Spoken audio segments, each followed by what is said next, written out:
Okay, here we have a Lindgren Pitman S3000. And it's probably a 20, 30, 40-year-old motor for electric reel. It fits a 12-aught Penn Senator. I'm in the process of restoring it and hooking it all up, and I'm going to take you all through it. So here's the insides of it. This is the interface to the reel, and what it hooks up to is a 3/16 socket, a short socket, and this connects right there, and this will connect to the side plate of the 12-aught Senator, which is right in here. So the Senator needs to have this special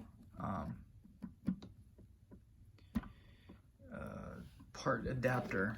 Okay, so you take the handle off the reel, and you need this adapter, which is a Lindgren Pitman specific adapter. And then the I don't know what the name of it is, but this thing that holds the reel, holds the handle onto the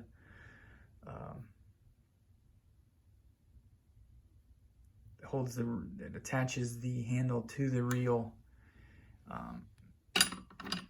You grind that down right here. You see I've ground it down fairly flat so that it'll fit into this socket here. And you know, that's what it looks like. This is the thickness of it at first. And then it gets ground down that thick.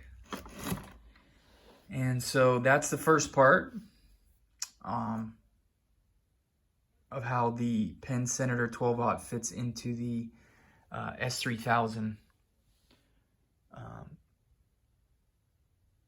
And I'll keep you updated.